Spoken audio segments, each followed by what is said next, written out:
Good afternoon, everyone, and welcome today. Thank you for joining us.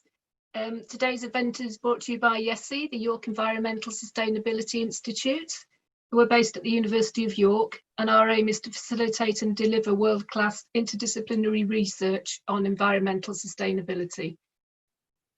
We focus on three research themes: sustainable food, resilient ecosystems, and urban living. As well as supporting the development of bid proposals, YESI regularly holds events such as this one to showcase research. The Ask the Author event series aims to provide the general public with an opportunity to ask researchers about their work. Today, we'd like to welcome Dr. Joshua Kirshner from the Department of Environment and Geography, who will be talking to us about his paper on the importance of energy access for health during pandemics. Just a reminder that you can type your questions in the Q&A box that is at the bottom of the Zoom screen, and today's session is being recorded. Thank you, and I'll pass over to Joshua. Okay, thanks very much for inviting me to do this. But perhaps you can move it to the next slide, which is kind of my intro slide. So here's the title of both today's talk and the short paper.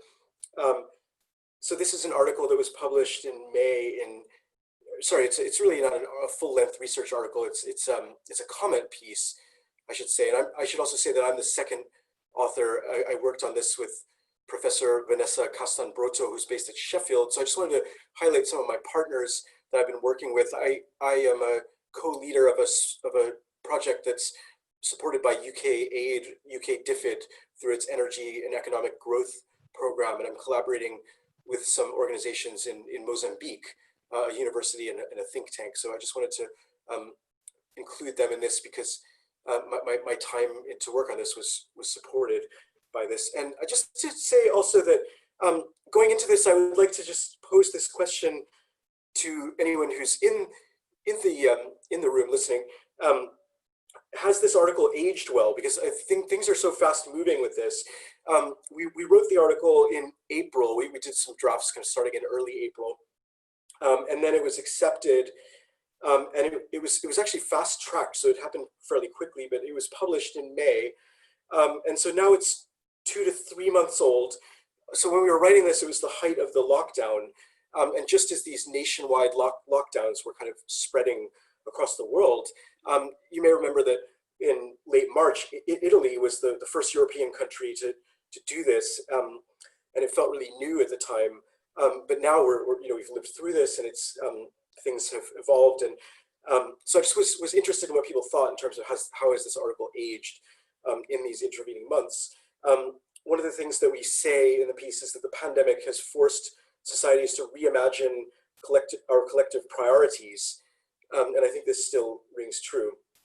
And then just briefly, I wanted to say, well, how did we come to write this? So I saw a short video that was taken in Accra, Ghana, of a really interesting thing. It was a mobile hand washing unit that was being used in some of the lower income neighborhoods around Accra. It was made of an oil drum used in the Ghanaian oil industry, painted with the Ghanaian flag colors with the black star. And a professor named Chris Gordon at the University of Ghana sent this to me on WhatsApp. Some of you may know him. Some of us have worked with him, including Professor Rob Marchant in Environment and Geography, Enrica Altink in History, and Paul Kurzweil in Linguistics. We've all worked with him, and probably others too. So I sent this video to Vanessa Castan-Broto, who's based at Sheffield's Urban Institute. And she was like, well, let's write something about this. And I said, sure. And I think she has some clout with the journal Nature Energy, because as soon as we submitted to them, they sort of took it up and ended up fast tracking it. Then just briefly on method. So there are some bits that were cut from the piece. And so I'm taking this opportunity to bring a few of those in. And one of them, in an earlier draft, we kind of said what our method was, which was that we reflect on what COVID-19 means for current debates on energy access. We assess these current debates in light of evidence emerging around the pandemic, building on an emerging data set being published in industry reports and research blogs. So we use that a little bit loosely, data set, and we didn't do like a systematic review, which some people are now using, it seems increasingly. We just set about to kind of survey the information we could get during these kind of really early lockdowns on what the relationship was with energy access and how it sort of connects with debates on energy access. So I'm gonna, can we move to the next slide? So we set the scene a little bit in the article, and I want to do that here as well. Energy access is recognized both as a pillar of international cooperation and as an intractable problem. Sustainable Development Goal 7, which you see below left here in an image that represents it among the SDGs, commits to assuring access to affordable, reliable, sustainable, and modern energy for all. But progress so far has been good in some places, but overall has not matched expectations if you look closely. And I just want to point to this image on the right. This is from 2016, and it was produced by a program at Oxford University, which prepares these images, Our World in Data. And here you can see quite strikingly where, geographically, where energy access is most limited. Parts of West and Central Africa, parts of Southern Africa, and somewhat, to some extent, parts of South Asia and Southeast Asia. Again, this is from 2016. And so according to UN data from 2019, so very recent data, global electrification reached 89% in 2017, and this was an increase from 83% in 2010. The global share of the population with clean cooking fuels and technologies was 61% in 2017, up from 57% in 2010. However, so these are optimistic figures. However, we must say that 840 million people globally lack any electricity access, and almost 3 billion rely on inefficient and polluting cooking fuels and technologies, and that figure hasn't changed significantly in the past decade or decade and a half, and that's partly due to rising populations and this the progress being made not keeping pace with that. And so can we move to the next slide? Oh, actually, the slide right before that. Oh, sorry, no, okay, next slide. Oops. So here's our basic argument. Energy access matters more than ever under COVID-19, and I suppose we're responding to some governments that had as their priority energy access, but now they're saying, no, we need to look at health now and no longer energy. And so we're pushing back on that, and we're saying that actually these things are very interconnected. And so we emphasize three main elements to this. First, energy access is closely linked to our ability to respond to the pandemic, particularly around healthcare services, which should be a somewhat obvious point, but I'll develop that a little bit further. Secondly, the lockdown measures that are in some cases taking place nationwide will disproportionately impact those who already struggle with energy access and have done that. And thirdly, the COVID pandemic will influence the delivery of sustainable energy access.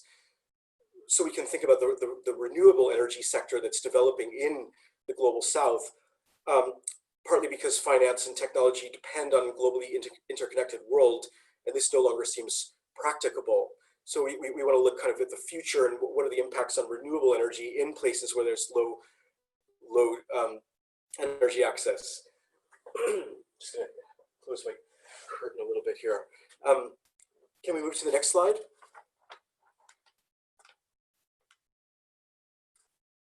Next slide, yeah.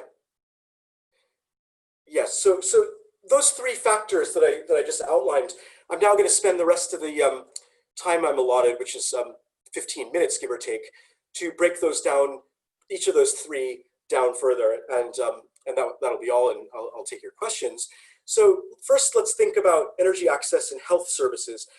So insufficient energy access quickens the spread of COVID-19 while hampering global efforts to contain it. And so we look at that relationship a little bit, and we say that households without energy access face health risks that are embedded in daily practices and that may exacerbate the COVID-19 symptoms. And so one of the factors here is indoor air pollution from the burning of solid carbon-based fuels. And that could include charcoal, fuel wood, peat in some parts of the world, or lignite, which research shows are directly linked to respiratory conditions.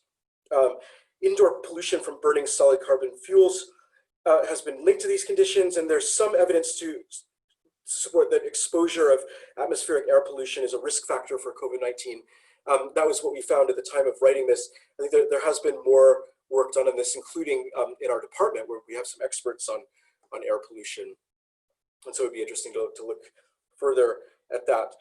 And then we turn to energy access as an enabler of healthcare delivery and access to medical technologies. And so health facilities have two main energy requirements. The first is for health services and medical equipment, and then the thermal requirements related to sterilization, space and water heating, incineration of waste and these sorts of things. And so without reliable electricity, health workers carry out their work in near darkness, relying on things like kerosene lanterns, candles, and the light of mobile phones, while vaccines and medications that require refrigeration cannot be stored, and medical equipment and devices cannot be sterilized at all.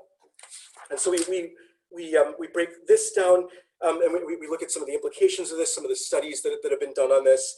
There have been some studies that look globally at rates of energy access in healthcare facilities, and some striking figures from India on this that we cite in the article, where 2018 data shows that 40,000, this kind of shows the massive scale of India, 40,000 government-run health facilities serving 580 million people were operating without electricity supply, and that's in 2018. There has been growing interest in the potential of solar photovoltaics, solar panels basically, to complement grid access in these settings. And you can see an image here that I took several years ago in Mozambique, in a small village called Tengwa, where there was a healthcare facility that has a solar panel on top and was using that to power a refrigerator that stored vaccines. So there is interest in this, but there are some challenges around it. And I'll speak to that a little bit more later. Next slide, please. So the second part of our argument, the second element we look at is apart from this, questions about what's happening in healthcare facilities and the provision of healthcare services that requires access to energy. We look then at what happens during lockdown. And so this quote, I won't read it out loud, but it's a quote by Fatih. It actually should be Birol. That was a typo from me, B-I-R-O-L. And he is a Turkish economist and energy expert. And he's been the executive director of the International Energy Agency, IEA, since 2015. And he's responsible for IEA's flagship World Energy Outlook, which people that research on energy, that's kind of the first place to go for various kinds of figures and statistics. And so he during this period, this is from late March, early April, people in the energy sector were starting to think about these issues. Next slide, please.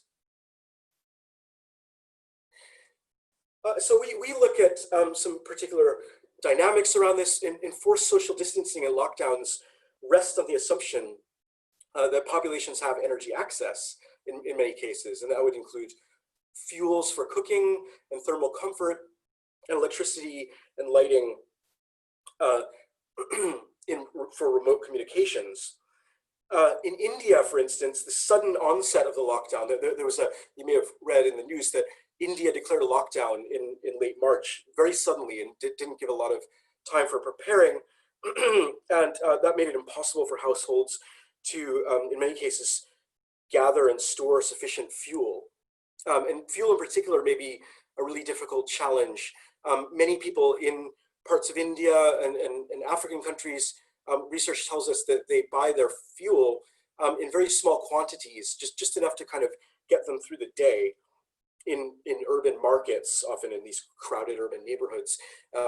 We've seen this in research that I've been involved in Mozambique, where people use charcoal as fuels in urban areas and rural areas, and they often buy sort of just enough to get them through. So we look at that, and then we look at two other areas, communications, just the third point below, communications as one area, and then also mobility. So in terms of communications, and I'll speak about mobility in a minute, there's some interesting research about communications and energy access. And one of the things is the use of mobile phones, which some research and literature kind of looks at mobile phones more as a kind of a luxury item in developing world contexts. But other research has shown that mobile phones are really useful in a lot of ways, and they improve educational outcomes, mental health, political engagement, and social capital among the poorest people. And this would include better integration of family or household networks, improved contacts with business and possibly public services, such as around water or energy itself, participation in the marketplace through mobile banking and various kinds of factors like this. We also looked at some studies about media and communications and how important this is. And just wanted to flag up a study that was done in rural Zambia about rural connectivity and the kinds of media practices. Basically, groups were kind of getting together in beyond their households to watch certain things, given the small amount of access to electricity that there was. And the author, whose name is Lisa Parks, who's a media studies scholar at MIT in the United States, has this really interesting article about this case in Zambia that we cite in this piece. And then moving to the next slide. Then the issue of mobility, and this is something that I wanted to flag up here because this was something that got cut from the article. So we do talk about the importance of energy access and the way that lack of energy translates into reduced mobility. And in India, at that period in late March, when the lockdown was declared by Modi, there was a mass exodus of informal workers from the larger cities like Mumbai, trying to get home to their villages. And you probably saw this, but something that was cut from the article because there wasn't enough space. The writer Arundhati Roy captured the desperation of the moment in her writing in this piece that was in the Financial Times called "The Pandemic is a Portal," sort of seeing the pandemic as a portal into the future. And she says, millions of impoverished, hungry, thirsty people, young and old, men, women, children, sick people, blind people, disabled people, with nowhere else to go, with no public transport in sight, began a long march home to their villages. They walked for days towards Badan, Agra, Azamgarh, Aligarh, Lucknow, Gorakhpur, hundreds of kilometers away. Some died on the way. And then there are records of the deaths by people who were run over by trucks and other vehicles, or people that died due to exhaustion and hunger. And so informal transport is this really important gap filler for many families that can only meet their mobility needs this way. But this has been compromised in the lockdown because it often involves very, very tightly packed kinds of situations on the back of trucks or in minibuses. And so it's just another way that the pandemic is exposing these kind of profound inequalities and throwing up this need for us to start thinking about them. Next slide, please. And so this is my final slide, and this is the third area that we look at, which is really just looking at energy access after COVID-19, the post-COVID era, whenever that starts. And so we say that the coronavirus crisis is mutating into a humanitarian and economic crisis in which some sectors, including energy, are severely affected. The consequences are unpredictable. And so one of the things that we see is that demand for electricity is going down. People are not going into offices. This is happening in developed societies as well. Well, demand for prices of oil and gas has collapsed, and we've seen a lot of material on this, where at one point in the US, the price of oil actually went negative because it was the oil companies wanted people to take the oil away. And so basically there's turmoil in the oil and gas markets and the supply chains. There are hints that the crisis is an opportunity to increase the global share of renewables in the energy mix. And some of this has progressed since we wrote this piece. Just the collapse of the demand for oil, for instance, and the need to kind of rethink urban environments and other kinds of environments, which is optimistic.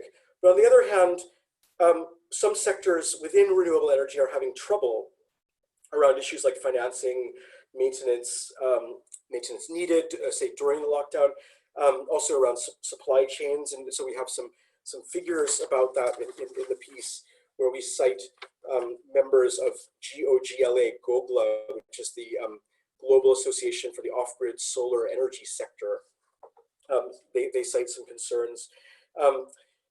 And so there are implications of this for the energy access community, as it were. We sort of write this article in some ways just for a popular audience, but also addressing what might be considered this community of people around sustainable energy access, whether that includes practitioners in governments and in NGOs, but also the academic community that studies energy access from a number of different perspectives. And so we think that this community has made great progress over the past decade and a half, that the evidence points to this, but also there are some challenges coming up. And in the near term, one of the positive things from this might be that there'll be more training of local professionals to locally be involved in installations and maintenance and education and training around use of technologies and this sort of thing, as you have less opportunity for these global kinds of academics and practitioners to fly into places, even beyond lockdowns, but into periods where air travel may be less. And then in the long term, though, we think that we need more research on the relationship between health and energy access, such as those issues around indoor air pollution, for instance, and outdoor air pollution, and what is its relationship to respiratory problems and tendency to be more susceptible to COVID-19, and how that links with risks around particular types of energy provision.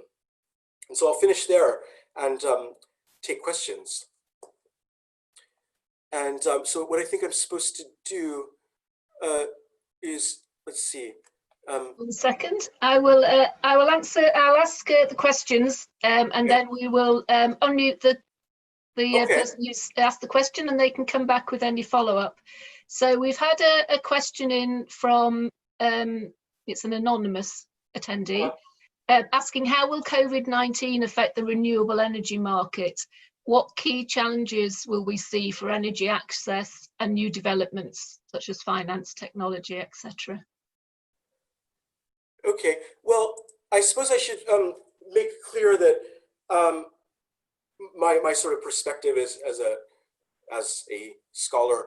I'm not an economist, so I don't sort of study closely the markets around these things.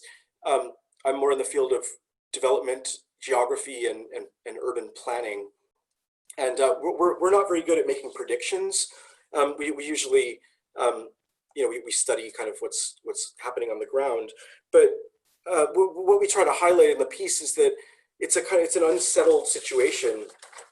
It's very unpredictable, and on the global scale, we can see that there are opportunities, and there is this turmoil in the oil and gas markets due to lack of demand, due to the problems with supply chains, also flow of foreign direct investment in energy resources. And there's been pressure, for instance, on the World Bank not to invest in coal-fired power plants, but they still have been. But after this, we might find that the World Bank does stop investing in coal-fired power plants. And so there's more space for renewables developers. But the renewables developers themselves, I mentioned just now, the GOGLA Association worry that there's been disruption to their operations and their sales. And some of them have experienced financial trouble, like many other businesses and many other sectors have.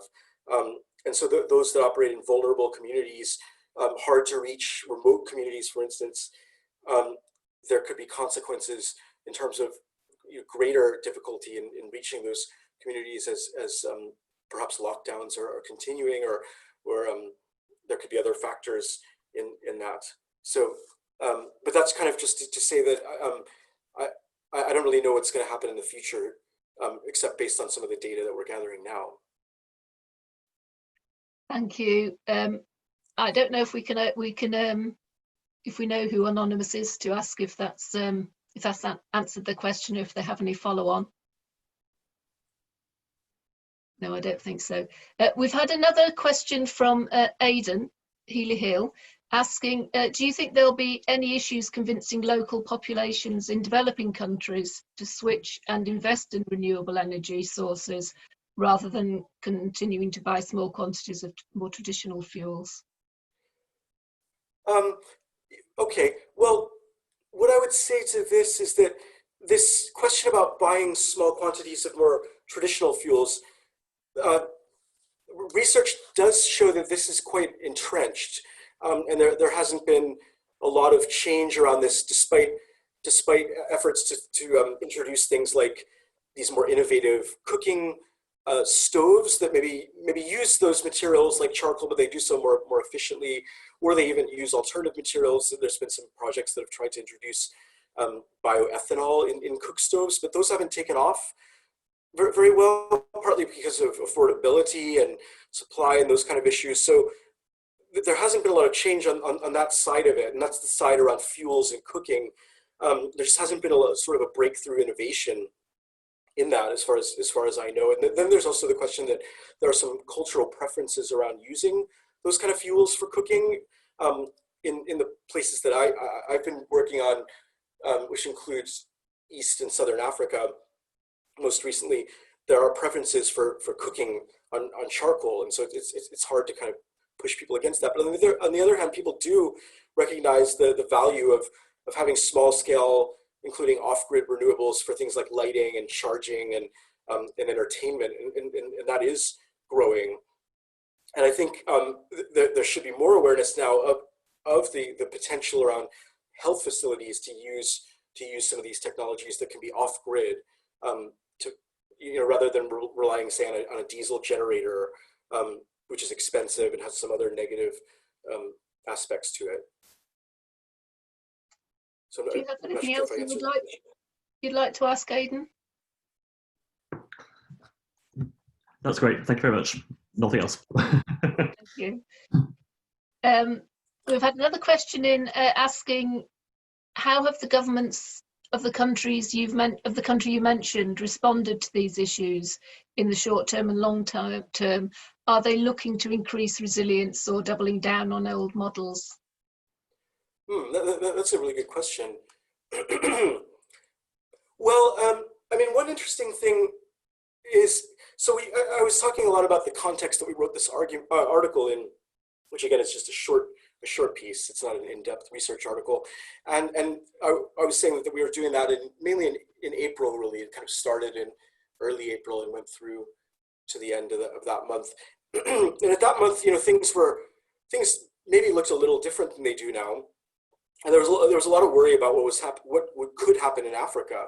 But we've actually, apart from South Africa and some other places, including Egypt, a lot of parts of sub-Saharan Africa haven't been affected as much by COVID-19 as I think some of the earlier fears were. I mean, of course, we don't know what could happen, say, with another wave later this year or something like that. But so far, numbers are fairly low in some of the countries I've mentioned, like Mozambique and Tanzania, for instance.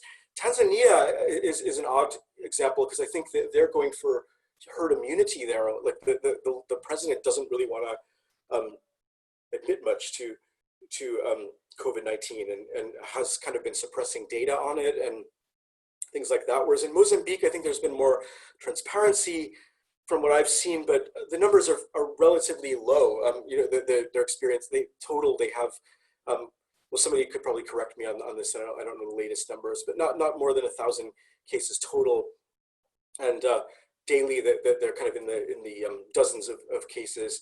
And so there's different theories about this, but governments are reacting. I mean, there's different theories about why that's the case. And so in terms of whether that, actually, I don't see that. I'm just going to see if I can bring up the actual question. It was from me, so it went via the chat to Jane, actually. Okay. I don't get access to the Q&As.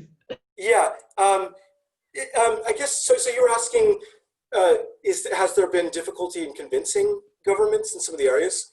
It was mainly around, so obviously there's been a lot of disruption, definitely in our own country. It's interesting you mentioned that actually different countries have been impacted differently, but kind of in the midst of all this disruption, has there been a shift? Are governments rethinking their energy policies and thinking actually this is a really big problem and we now need to kind of decentralize and increase resilience, or are they kind of just doubling down on what went before, so kind of increasing fuel supplies to people and things like that? Yeah, I mean, that's a really good question. And I sort of feel like I can't quite answer it, but it's the kind of question that would lead, kind of leads us to some interesting research direction. I mean, from what I see, I guess I've done a lot of work. I mentioned Mozambique a few times, and I showed an image from there. And that of course, all of these countries have their own little contextual specificities. And so Mozambique has this large amount of gas resource that was discovered relatively recently, about 10 years ago, offshore. And it's kind of a globally significant amount of gas. And so the government sees that as kind of a key to its development, and that billions of dollars are going to be coming in starting in the early 2020s, and that this could be a complete game changer for the economy. And it could even become you'll even see things like it'll become a middle income country by this date, and it's now one of the poorest countries in the world, and through a lot of indicators. And so I don't think there's a feeling that's being abandoned, but it has slowed things down in terms of the investments in gas. But there's been some other instability in that region. But meanwhile, then there's the case of Tanzania, which I mentioned seems to be kind of having some suppression of what's happening with COVID-19. And so I think there's some worry in Mozambique that what's happening with that border region, and maybe truck drivers are coming over the border and then spreading the disease. So there are kind of geopolitical questions within some of these countries. And it looks like the government of Tanzania and the government of Mozambique would be taking different approaches on the pandemic and looking at energy. I think Mozambique, they kind of want to do both. They want to develop these gas resources, and they want to expand renewable energy, including in off-grid environments. And they're kind of looking for support for all of these things. And so there's some interesting questions about what's being prioritized, and will those priorities shift? Of course, the gas is largely meant for export markets.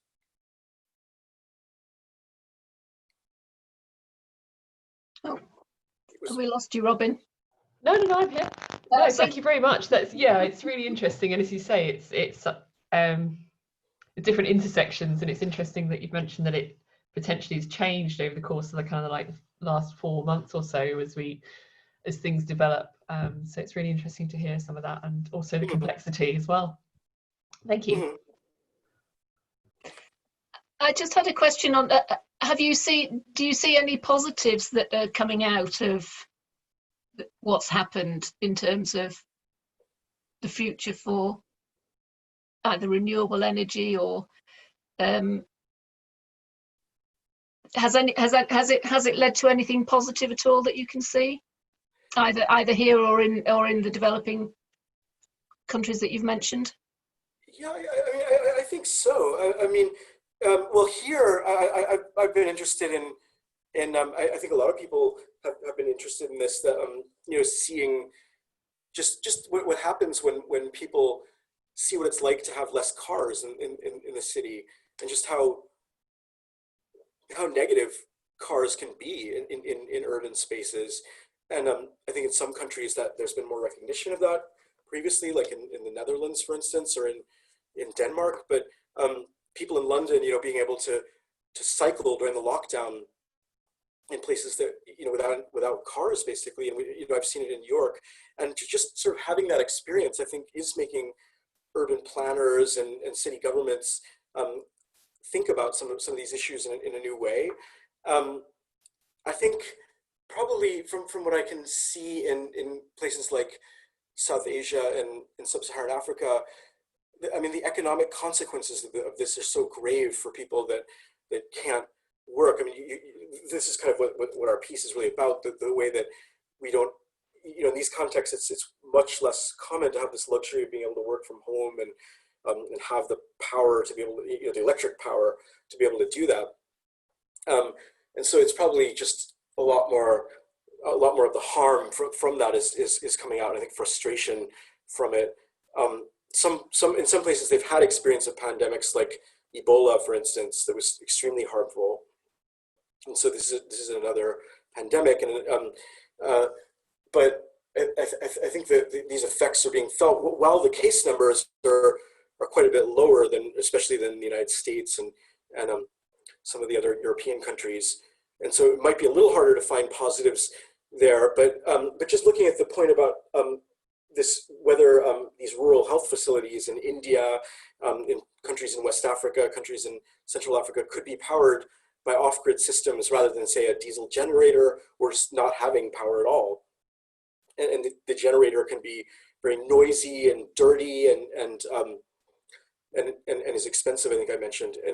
And so there could be a new push for having these kind of off-grid systems in health facilities. So that would certainly be a positive. Yes, that's good. Just a reminder to people, if you have a question, if you can type it in the question and answer box rather than the chat box. I don't know if anyone's got any more questions that are coming up. Don't be shy. Do you see potential for future research that's opened up as a result of what's happened with COVID-19 now, and what areas do you see yourself going in? Yeah, I mean, I haven't since this I haven't done anything more, but I have seen that there are various kinds of calls and so yeah, I definitely think that this question around well, I think people are sort of looking at all kinds of things and how they're being affected by COVID. So I mean, that could be things like people in urban planning, for instance, are looking at questions of urban density and is this harmful? Because for a long time there's been a push towards having more density, but is density something that's dangerous now? And so there's interesting questions raised by that. And so that was just one example, but a lot of people are kind of taking a particular question and then seeing what happens. And it's almost like if you look at one of these examples, it could be Mozambique. You could think of it as like what was happening pre-COVID and now what's happening since COVID, the onset of it. I mean, it's such a break between what was happening. And so there are really all kinds of questions to look at. And I do think that this community of researchers around energy access in particular, I mean, there's lots of energy research going on about natural resources and oil and these kind of high profile kinds of resources, oil and gas. But then this question of energy access is kind of its own little research community. And I think some of the questions you've raised, point to new research about, what have been the effects and, how are energy systems maintained under conditions of social distancing, if that's what's needed. How does that affect people's ability to maintain these systems? I mean, that's a kind of a larger question that probably needs more research. I mean, a lot of the governments have focused a lot on generation or on the access rate and sort of connections and having more connections. And the generation projects are kind of sexy, I guess. But what about the infrastructure around transmission and distribution into household areas and communities, and then these kind of micro level questions within communities and households and how they're being affected by things like social distancing or effects of the pandemic. I think lots of new research can come out of that. Thank you. I've got a question from Robin, I think. Yeah. Yep. I know you've worked in the past, especially in Mozambique, on kind of energy access and natural disasters like hurricanes and things and cyclones. I was wondering, are you seeing any synergies between the kind of different shocks, basically things like the pandemic and things like hurricanes, and whether or not there might be paths of kind of rebuilding out of it that would increase responsiveness, resilience to both? Yeah, I mean the research on the natural disasters and cyclones, well, that just started last year in 2019, and there were these two cyclones in the Indian Ocean, East Africa, hitting Mozambique in the first half of 2019, and so we had this kind of small internal funding to look at that, and that turned into a workshop where some various participants from Mozambique came, including some academics and then some from the electricity sector. And we were looking at kind of recovery, particularly around energy. And then we had some follow-up, but we were actually affected by COVID. So we haven't been able to go there, the travel restrictions, and it's been a little difficult to keep this going. But we're trying to keep it going a little bit, kind of, I would say almost like on the back burner. And, but it is, I mean, it seems like, this pandemic is happening at a particularly bad time. And there was already this destabilization from these natural disasters. There were some other kinds of destabilizing issues as well, including a debt scandal that happened in Mozambique, which was quite debilitating, where there was a huge amount of debt taken on in secrecy by some high up government officials, probably thinking that it would be repaid while the gas boom that was expected would be coming in around this time. And so that hasn't materialized. So this huge debt was discovered, which now the government needs to pay back. And a lot of donors were very upset about that. And including the UK aid has not wanted to give budget support to the Mozambique government, and instead going sort of more directly to community and NGO organizations. So that's been destabilizing and has kind of created some austerity in Mozambique around social spending. And then you also have this conflict happening in the north of the country. So there's kind of a number of things going on. But yeah, I think there probably should be,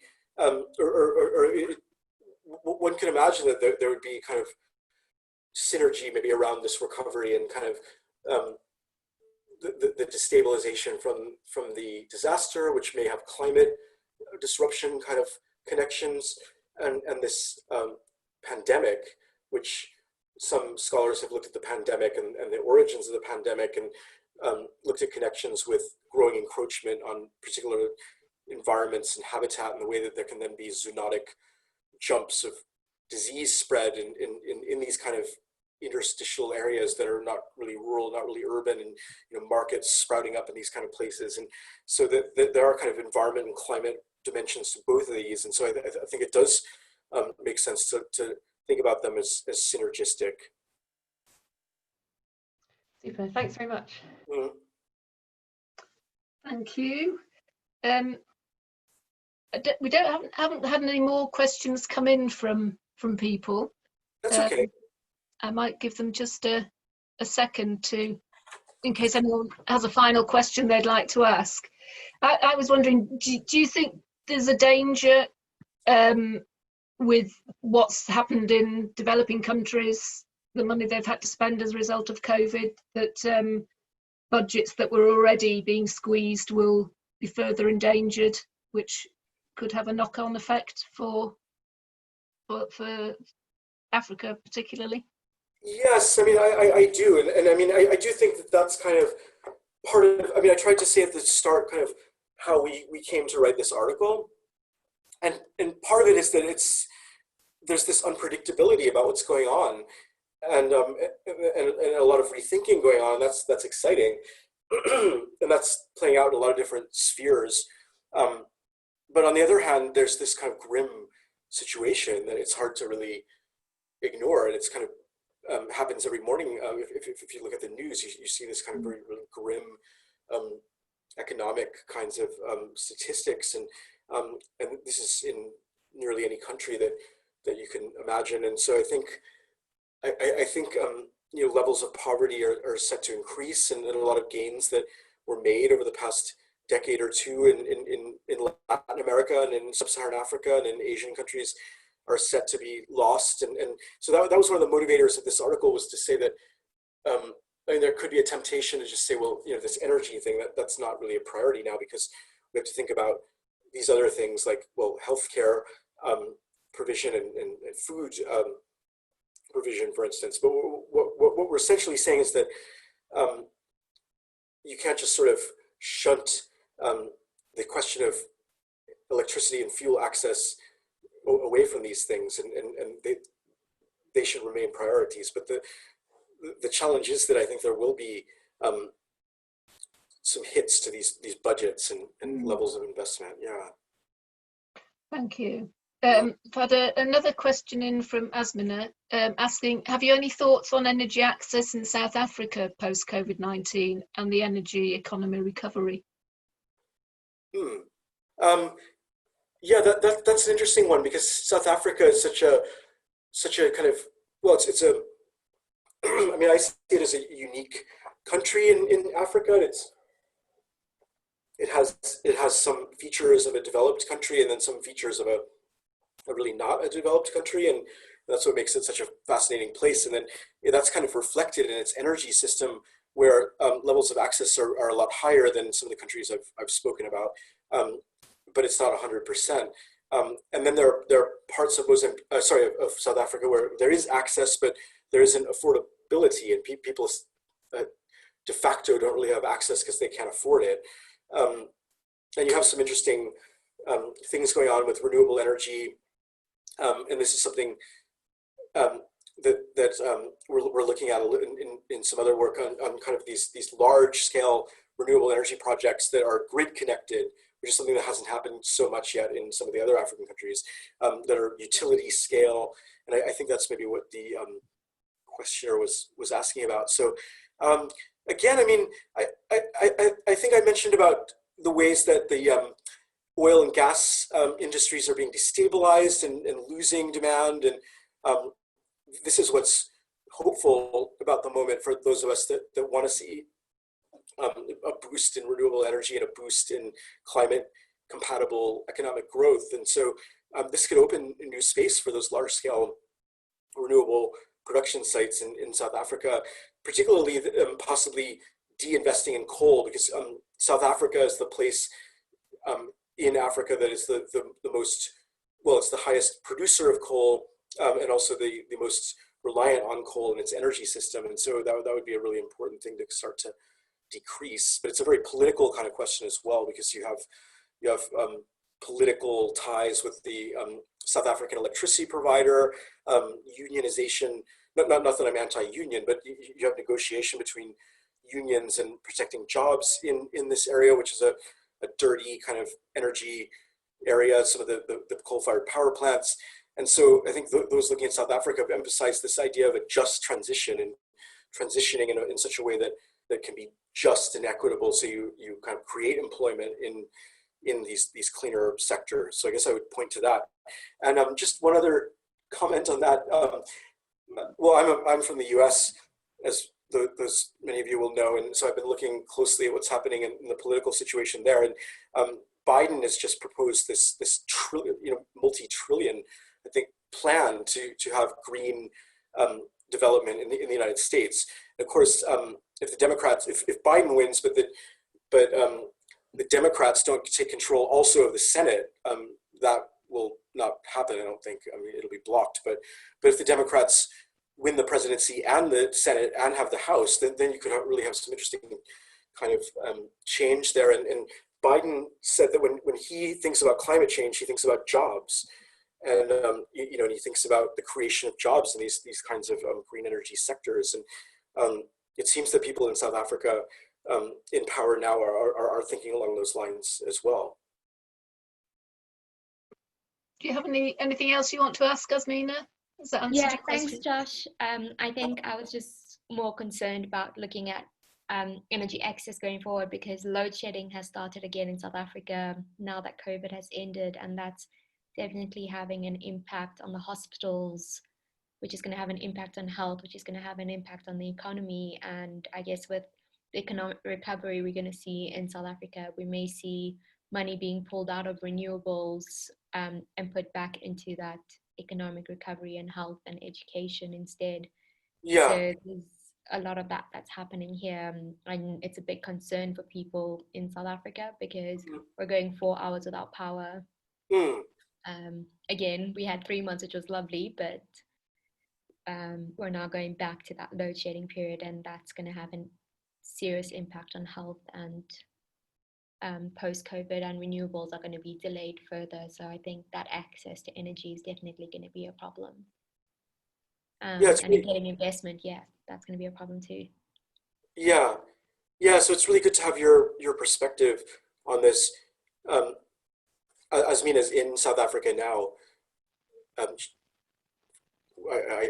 aware, and so it's really good that to let us know about that. Thank you. Thanks so much, Josh. Mm-hmm. We've got another question in from Daniela Salit asking, you've mentioned that insufficient energy quickens the spread of COVID-19, but have you also reflected on the relationship between having access to energy and the increasing number of COVID cases in the developing world, in developing countries? That's one of these tough questions that you kind of like. Wait, I didn't quite understand that. Do I have? What is it about? I think what she was saying is that the areas that actually have insufficient energy and problems with access are actually the areas that have the least problem with COVID, as opposed to the developing world that has easy energy access but high cases. Or is that correlating two things that have nothing to do with each other? When you say developing world, do you mean the developed world? Yes. Yeah. Sorry, developed countries, yes. Yeah. Well, I'm just going to open my window here. What I would say is that, I mean, it does seem, of course, I'm not an epidemiologist, but it does seem that the places where the outbreaks happen are places that are tightly woven into the global economy. And I mean, we could see that really in interesting ways in the kind of early days of this, where it started in Wuhan, and then you saw these places that suffered outbreaks, and in some cases there were these direct ties. For instance, with an Italian company that where there was some connection with China, and then when it goes to the United States, and of course nobody's quite sure when this happens, but I mean, New York City was really devastated, and even though it appeared, I think, earlier in some places, but New York City. And so to me, it seems like these places that are tightly integrated into global networks are being affected a lot. And so then there's the question of, well, is it not being detected in other places? And is it not being measured, or is it being misclassified? You know, as say it's just ammonia, so it's not showing up in the figures. But there is a sense that once you get out of densely populated and tightly connected global cities into more rural areas, there's less threat, but it does start to move into places like this. And so, you know, we've seen that in Brazil, where it's moved quite a lot into the Amazon, and also in Peru. And thankfully in African countries, that doesn't seem to have happened yet, but we're not, you know, out of the woods yet, and it could start to move into those places. But to me, it's kind of around the extent of linkages globally, and those could be all different kinds of linkages. And one of the early outbreaks was in Iran, and that had to do with some religious kinds of connections in a religious city that was attracting pilgrims who had been elsewhere and had become infected and had then spread it. And so as you get more remote, it seems like there's less chance for that to happen, but it's not that simple, of course. And I'm not an epidemiologist to kind of understand these kind of things, but fully. But I guess we're only at the beginning stages of this, some people say, and you know, so we could see different kinds of dynamics emerging. That would be my answer. Do you have anything to come back with, Daniela? No, thank you. Okay. Thank you. And we've got one final question from Aidan. You're going to push me a bit, though. And his is more just a comment to say that it'll be interesting to see how potential changes in energy mix could improve indoor air quality in developing states. Oh, so that was a question?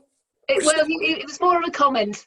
Yeah, I mean, well, what I can say, I mean, just the quick response I would have to that is, well, those of us that work on energy access, who look at some of this, I mean, one thing to note is that a lot more, I guess this showed up a little bit in one of my first slides, that it looks like there's been a lot more progress made on electricity access, and some of the percentages of access to electricity have really grown in places where they were low, and then in places where they were not so low, but were not yet at 100%, they've now become closer to 100%, and that's in, for instance, when we were talking about South Africa, it's getting closer, and some of the Latin American countries, where if you go back 2 or 3 decades, there was not universal access to electricity, but that has been achieved in some places.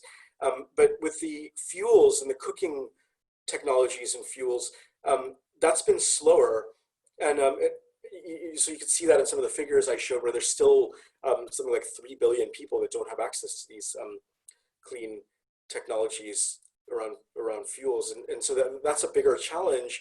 I mean, it's interesting to reflect on why that is as compared to electricity. It might have to do with some of the technical dimensions of it, and the way that electricity is kind of politically salient in some places, and governments support it because it kind of is a good way to show that that political party is doing something for communities, and there's kind of electoral benefits to this, and some people have looked at that in research.